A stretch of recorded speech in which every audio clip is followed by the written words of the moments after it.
नमस्कार, मैं हूं दीपक चौरसिया। रात के 9 बजने वाले हैं और खोज खबर में वक्त है खबर लेने का और खबर देने का। मजहब के उन ठेकेदारों से समाज को सावधान रहने की जरूरत है जो धर्म के नाम पर शब्दों की मर्यादा लांघ जाते हैं। भड़काऊ भाईजानों की फहरिस्त में जफरुल इस्लाम खान भी शुमार हो गए हैं। देश जानता है कि वो कैसे भारत के अंदरूनी मामले को विश्व बिरादरी तक घसीट ले जाने की धमकी दे रहे थे। वो दलील दे रहे थे कि भारत के मुस्लिमों ने अरब देशों से शिकायत की तो जलजला आ जाएगा। 28 अप्रैल को उनका बयान आया था, उसके बाद भी उन्हें अफसोस नहीं। अब उनके ऊपर गिरफ्तारी की तलवार लटक रही है और अध्यक्ष पद से उतरने का खतरा बढ़ गया है तो उन्हें पसीने छूट रहे हैं। यही हाल कोरोना वाली जमात के मौलाना साद का है, जिसके खिलाफ अब एनआईए जांच की मांग हो रही है। आज दिल्ली हाईकोर्ट में साद का मामला पहुंचा था, क्योंकि देश के सबसे बड़ा सवाल यही है कि धर्म की आड़ में ये देश विरोधी सोच क्यों।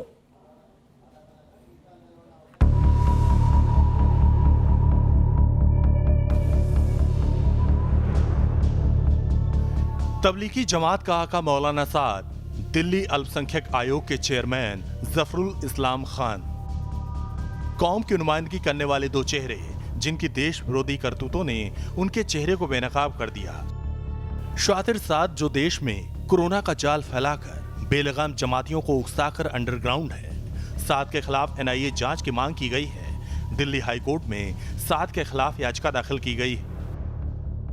और दूसरे हैं जफरुल इस्लाम खान, जिन्होंने मुस्लिमों का नाम लेकर देश को खुली धमकी दी, जाकिर नाइक को हीरो बताया, जलजला लाने वाला फरमान सुनाया और फिर उम्र सेहत का बहाना बनाकर बचने का ढकोसला करने लगे।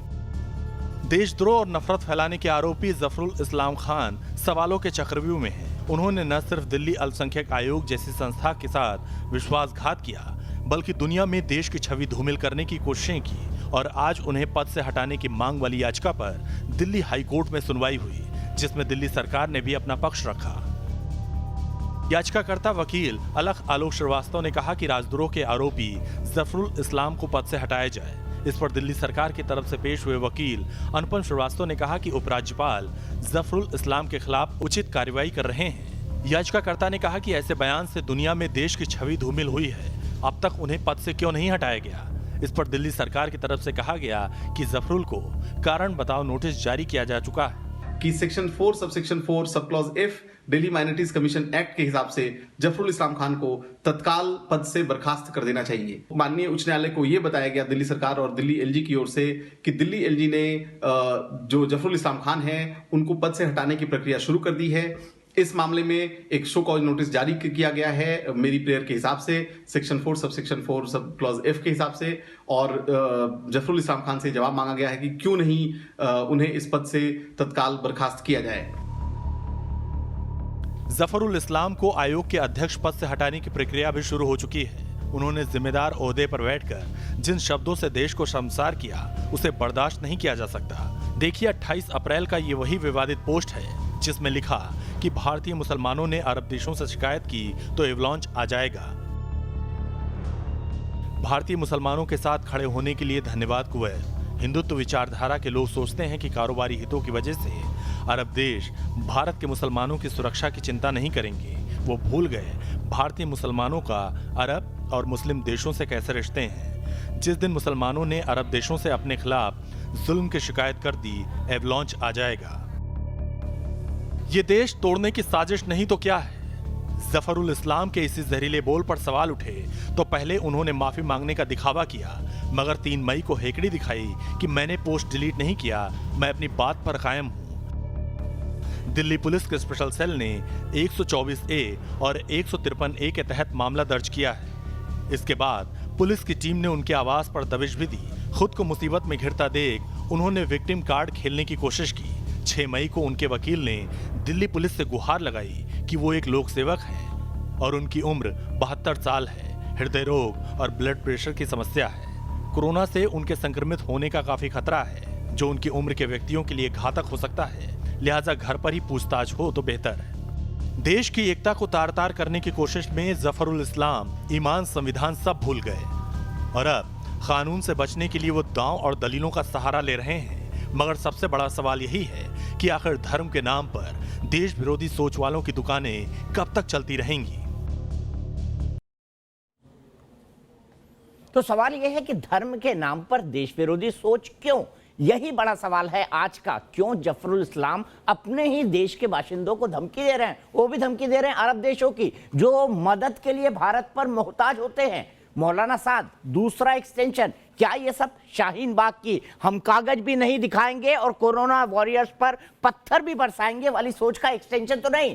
सीधे इसी बहस को आगे बढ़ाऊंगा। मैं आपको जफरुल इस्लाम का एक बयान सुनाऊंगा जो बेहद आपत्तिजनक है। मेरे साथ एक गेस्ट का बड़ा पैनल जुड़ रहा है। डॉक्टर संबित पात्रा राष्ट्रीय प्रवक्ता है भारतीय जनता पार्टी के, सिराज कुरैशी साहब इस्लामिक स्कॉलर हैं और सुप्रीम कोर्ट के वकील हैं, तहसीन पूनावाला एक पॉलिटिकल एनालिस्ट हैं और कांग्रेस की विचारधारा का समर्थन करते हैं, मौलाना अली कादरी जो कि चेयरमैन है सीरत उल नबी एकेडमी हैदराबाद के। मेरे साथ वानी यास्मीन हैं जो कि एक एडवोकेट है सुप्रीम कोर्ट की। सबसे पहले संबित मैं आपके पास आना चाहूंगा, ये देश विरोधी सोच धर्म के नाम पर क्यों? सबसे बड़ा सवाल। देखिए, पहले आपको समझाना होगा, हम सबको समझाना होगा कि ये देश विरोधी कैसे है। देखिए, जफरुल इस्लाम कोई साधारण व्यक्ति नहीं है। जफरुल इस्लाम दिल्ली माइनॉरिटी कमीशन के चेयरपर्सन है, एक कॉन्स्टिट्यूशनल पोस्ट पे बैठा हुआ व्यक्ति है, मतलब संवैधानिक पोस्ट को ऑक्यूपाई करता हुआ व्यक्ति। स्वाभाविक है, आप और हम ये जानते हैं, जो कॉन्स्टिट्यूशनल पोस्ट पे बैठा हुआ है, कम से कम वह व्यक्ति तो भारत के संविधान और भारत की कॉन्स्टिट्यूशन की रक्षा करने की शपथ लेता है, उसको तो संविधान पे विश्वास होगा।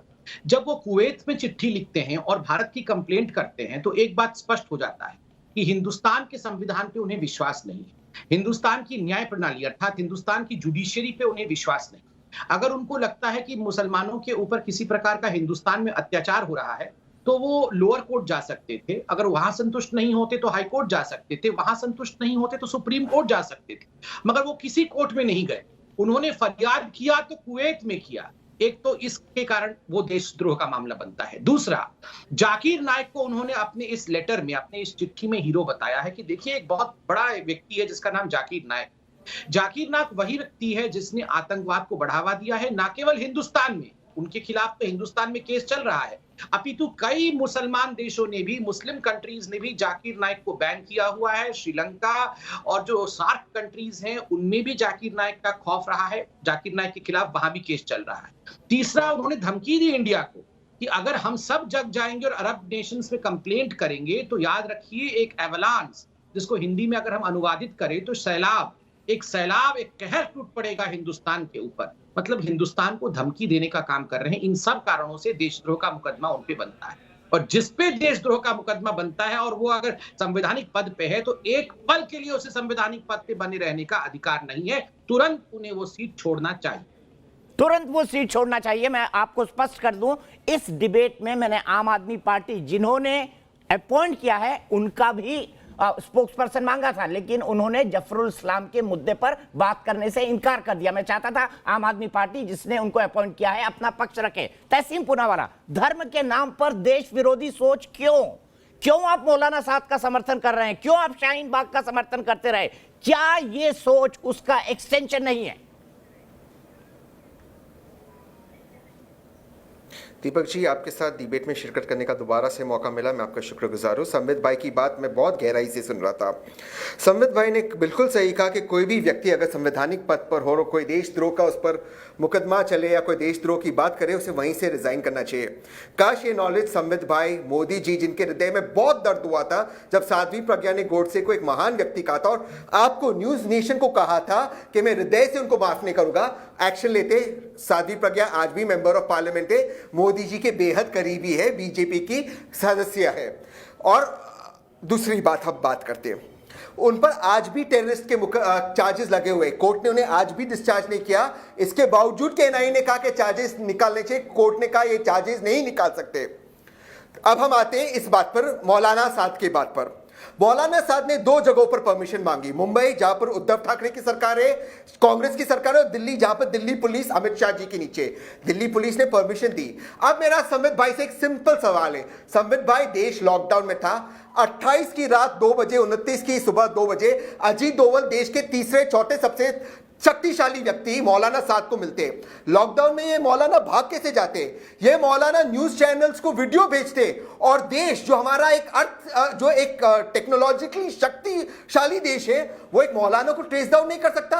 अब तक आपने उनकी प्रॉपर्टी जब्त नहीं की, यानी कि आपकी और मौलाना की सेटिंग है, वरना अजीत डोभाल क्यों जाते जो कमिश्नर का काम था? कमिश्नर ने डीसीपी लेवल के व्यक्ति का काम था, 2 डंडे मारते उनको उठाते, आपने उठाया नहीं, आपने उनकी मदद की लॉकडाउन में भागने की, ताकि आप हिंदू मुसलमान बोलते मौलाना को डंडे पड़े, तहसीम पूनावाला इशू बनाते ना, मौलाना को डंडे पड़े, मुसलमानों की प्रताड़ना हो रही है, मुसलमानों की प्रताड़ना हो रही है। फिर शाहीन बाग वाली सोच कहां आती? संबित भाई, डॉक्टर संबित पात्रा, मैं आऊंगा तहसीम, डॉक्टर संबित पात्रा जवाब लेने में आऊंगा। एक लाइन डंडे पर जी जी जी जी जी जी जी डॉक्टर संबित पात्रा।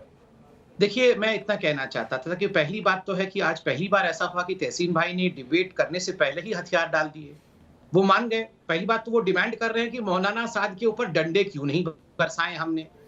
तहसीन भाई थोड़ा सबर करो, डंडे बरसाना ऐसी चीज होता है कि डंडे खाने वाला आदमी कभी आके सामने बोलता नहीं है, जो चुपके अंदर डंडे खाता है ना, वो बोलता नहीं डंडे पड़े हैं करके। तो आपकी डिमांड जो है कि मौलाना साहब के ऊपर डंडे पड़ने चाहिए, वो ईश्वर करेगा, पूरा होगा, सब होगा।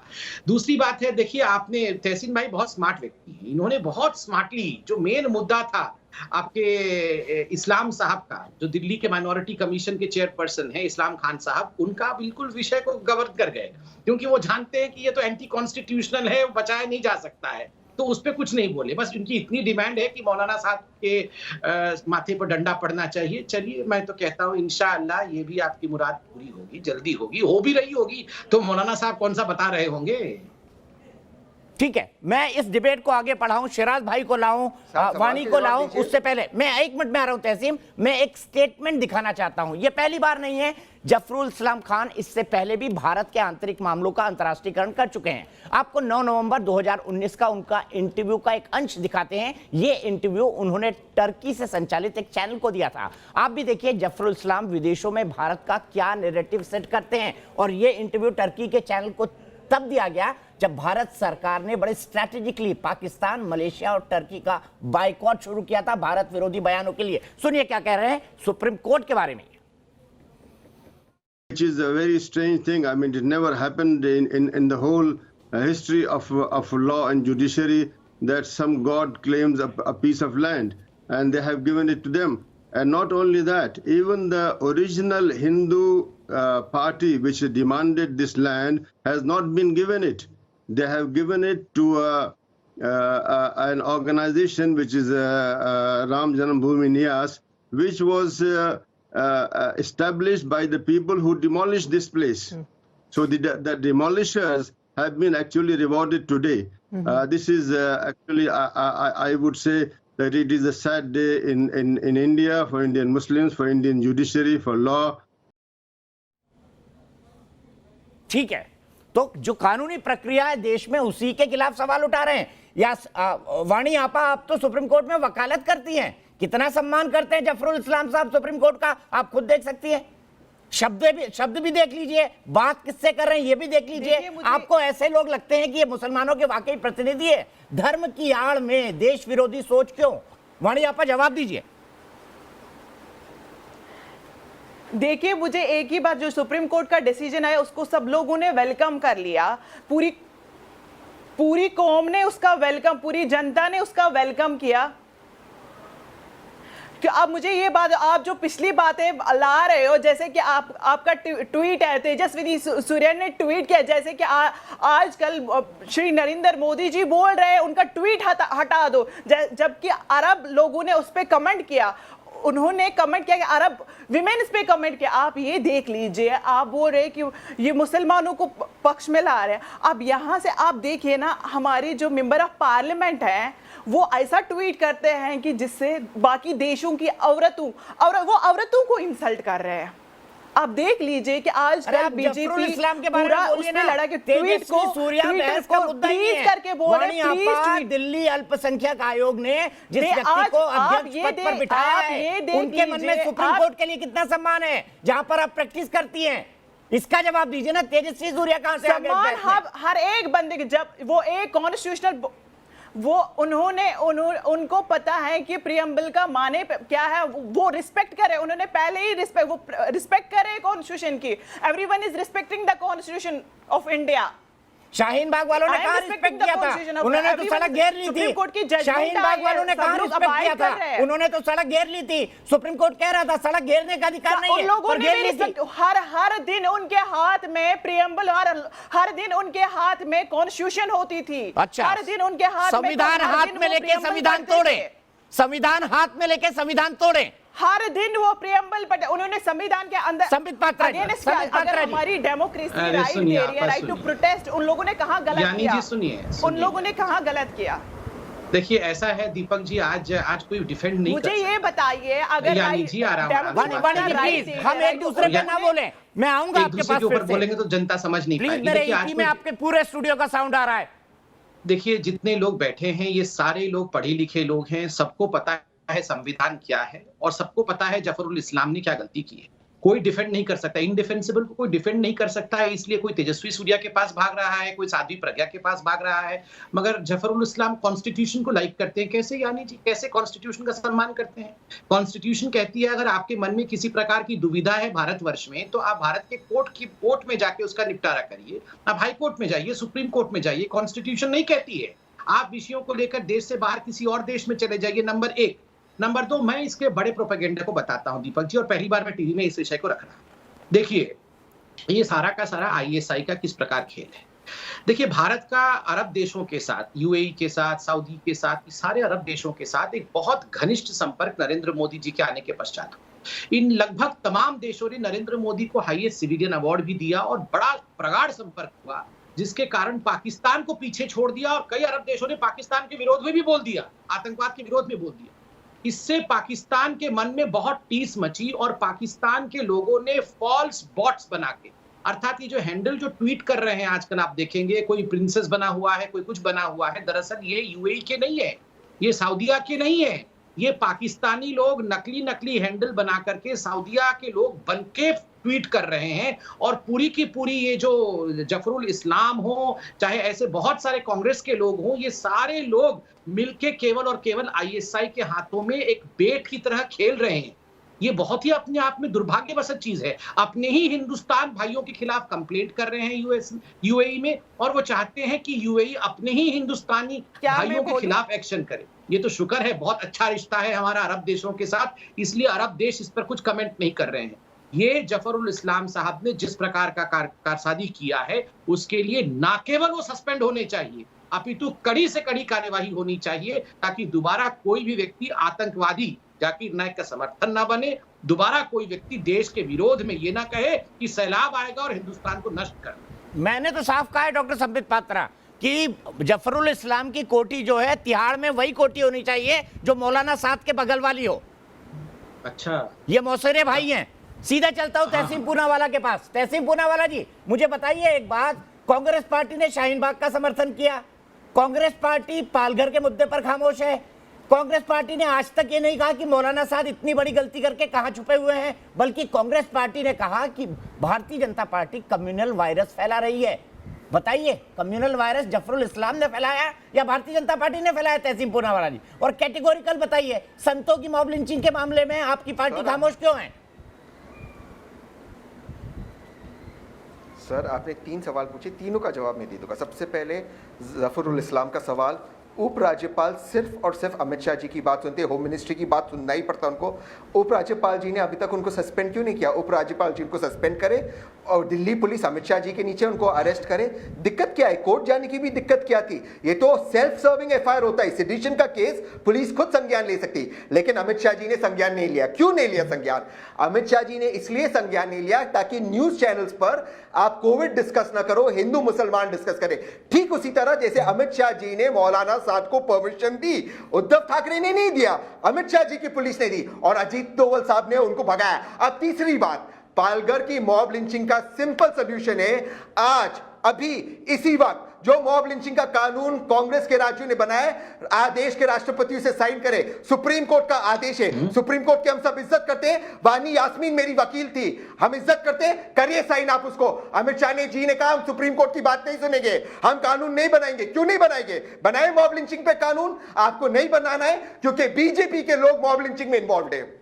ठीक है, चलिए, वहां पर एनसीपी के लोग थे, कई सारे आपके कॉमरेड मित्र थे, वहां पे कट्टरपंथ और वामपंथ और कन्वर्जन का कॉकटेल है। मैं आपको बता दूंगा वो रिपोर्ट पूरी। लेकिन डॉक्टर संबित पात्रा, सवाल यहां पर यह उठता है कि जब सीधे जवाब नहीं है तो दूसरे पर आरोप लगा दो। 4 उंगलियां अपनी तरफ नहीं उठती है क्या तहसीन पूनावाला की? नहीं, आज देखिए, मेरे अच्छे मित्र हैं तहसीन जी, मैं बहुत पहले से इनके साथ डिबेट करता हूँ। अच्छे व्यक्ति हैं और बहुत पढ़े लिखे व्यक्ति हैं, PIL इत्यादि भी करते हैं। इसलिए आज आप देखिए, ये ना तो मौलाना साद को डिफेंड कर रहे हैं और ना ही जफरुल इस्लाम खान जी को डिफेंड कर रहे हैं, बल्कि इन्होंने डिमांड रखी है, 2 डिमांड रखी है। पहली डिमांड है कि साद साहब के माथे के ऊपर डंडे पड़ने चाहिए, क्यों नहीं डंडे पड़े हैं। दूसरा डिमांड है कि जफरुल इस्लाम खान साहब को अभी तक घसीट करके पुलिस सलाखों के पीछे क्यों नहीं डाली है। दोनों डिमांड जायज है। देखिए, हम डेमोक्रेटिक कंट्री में हैं, डिक्टेटोरियल कंट्री में नहीं है।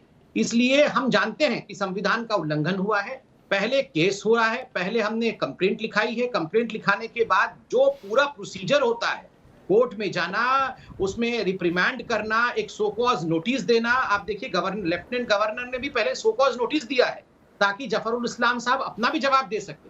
हम ये कांग्रेस की इमरजेंसी की पीरियड में नहीं रहते हैं कि किसी को उठा के सर के ऊपर लेके जेल के पीछे डाल ले।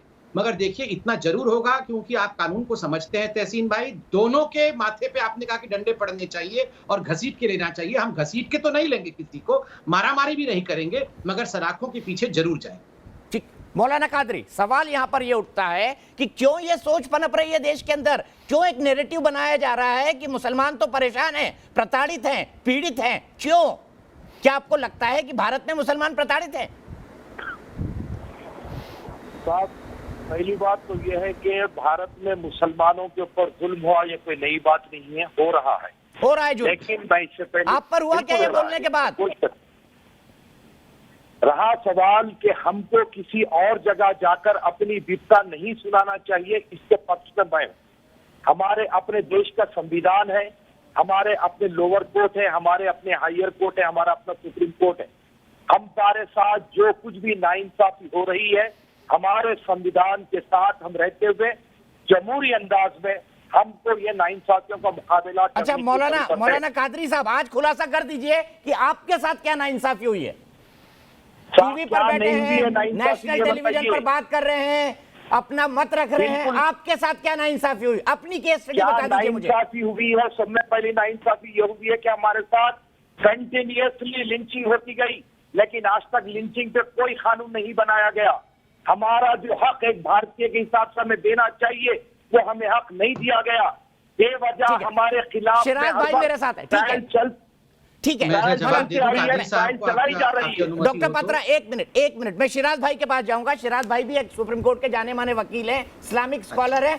बता दीजिए शिराज भाई, प्रताड़ना आपकी हो रही है, कितने परेशान है, कितने हैरान है आप किस देश को लिखेंगे? कुवैत को लिखेंगे, ओमान को लिखेंगे, सऊदी अरब को लिखेंगे? बताइए। भारत जैसे देश में दीपक जी, भारत जैसे देश में अगर मैं पैदा हुआ हूं शिराज कुरैशी, तो मैं इसमें अल्लाह का लाख लाख शुक्र अदा करता हूं कि मुझे भारत में पैदा किया, सीरिया में पैदा नहीं किया।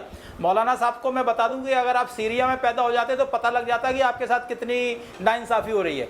दूसरी बात, वो उस परंपरा के हैं जिस परंपरा में दाऊद इब्राहिम है। ये ध्यान में रख लीजिए, दाऊद इब्राहिम जिस तरह से पाकिस्तान की शरण में छुपा बैठा हुआ है, उसी तरह से ये शरण मांग रहे हैं उन देशों की, कुवैत जैसे देशों की, जो भारत से खुद शरण मांगता है। और वो देश ऐसे हैं जहां पे भारतीय मजदूरों को जब गुलाम बना के रख लिया जाता है, उनको बंधक बना के रख लिया जाता है, उनके पासपोर्ट रख लिए जाते हैं, तो भारत के विदेश मंत्री और भारत की सरकार उनको छुड़ा के लेके आती है। जफरुल इस्लाम साहब ये कहना भूल गए, शिराज भाई को बात कहने दीजिए। कुवैत का वीजा चाहिए, इतने बड़े संवैधानिक पद पर बैठते हुए इतनी गैर जिम्मेदाराना बात की है। मैं तो कहता हूं कि इनके ऊपर वही धाराएं और वही सेक्शंस लगाना चाहिए जो कि दाऊद इब्राहिम के ऊपर लगे थे। क्यों? क्योंकि जफरुल इस्लाम एक कॉन्स्टिट्यूशन पोस्ट पे बैठे हुए व्यक्ति हैं और उनको लाखों मुसलमान फॉलो करते हैं। आप देखिए कि ट्रेंड देखिए, आज जब आप मीडिया में देखेंगे कि जफरुल इस्लाम के बयान के बाद मुसलमान युवाओं में कितना ज्यादा आक्रोश आ गया और उनको ऐसा लगने लगा कि मुस्लिम्स का परसिक्यूशन हो रहा है। और ये मैं बड़े खुल के बात बता दूं कि भारत जैसा मुल्क, हिंदुस्तान जैसा मुल्क पूरे दुनिया में नहीं है जहां पे सबसे सुखी मुसलमान भारत में है। ये बड़े खुल के मैं आपको बताना चाह रहा हूं मौलाना साहब, इसको आप बड़े गौर से आप गौर से आप इसको नोट कर लीजिए। मौलाना भारत में रहकर जितनी आप बदतमीजी कर सकते हैं ना, मौलाना जितनी आप बदतमीजी कर सकते हैं, जितने शाहीन बाग आप खड़े कर सकते हैं, आप पाकिस्तान में शाहीन बाग बना के दीजिए। अरे पाकिस्तान छोड़िए, आप सऊदी अरब में अगर आप शाहीन बाग जैसी हरकत कर देते तो अभी आप तो या तो आपके हाथ काट दिए जाते या गर्दन काट दी जाती है। ठीक है, इसी इस पर बात को आप बात ध्यान आगे में बढ़ाएंगे रखिए। आप कि भारत में अगर इसी पर बात आगे बढ़ाएंगे और हम ये देखेंगे कि कितना कंडीशनल प्यार है कुछ लोगों का इस देश के लिए। ब्रेक के बाद